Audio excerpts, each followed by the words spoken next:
এখানে অনেক হল মালিকের প্রশ্ন জড়িত, বুকিং এর প্রশ্ন জড়িত। এই মুহূর্তে যদি আমি রিলিজ হওয়ার পূর্বে দুটি ছবি সম্পর্কে কোনো মন্তব্য করি তাহলে সেগুলো খুব খারাপ হবে।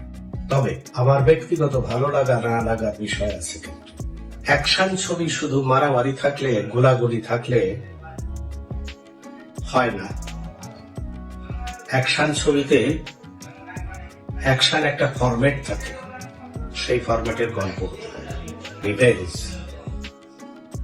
আমি অভিনয় করেছি এই ছবিতে, অবশ্যই আমাকে ভালো বলতে হবে, সেই হিসাবে নয়। আমি আসলেই আমার ভালো লেগেছে ছবিটা আমার মনে হয় ঈদে দর্শকদের পছন্দ হবে। আর তুফান সম্পর্কে আমি কোনো মন্তব্য করতে রাজি না, বিকজ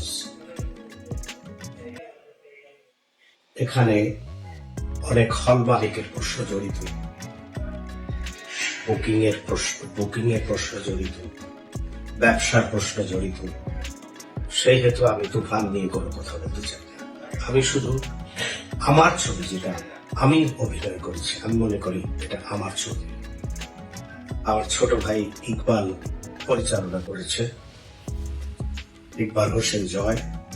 তো ইকবাল হোসেন জয় পরিচালনা করেছে, কিন্তু মনে করি আমি যে এই ছবিটা আমার। সেই হেতু আমার ছবি সম্পর্কে আমি বললাম। দর্শক হিসাবে হলে বসে দেখতে আমার ছবিটা কোথাও বোরিং ফিল হয় নাই। ছবিটি ভালো লেগেছে, ছবিটি দর্শকদেরও ভালো লাগবে। আপনারা যারা দর্শক আছেন তাদেরকে অনুরোধ করব হলে গিয়ে এই ছবিটি দেখুন।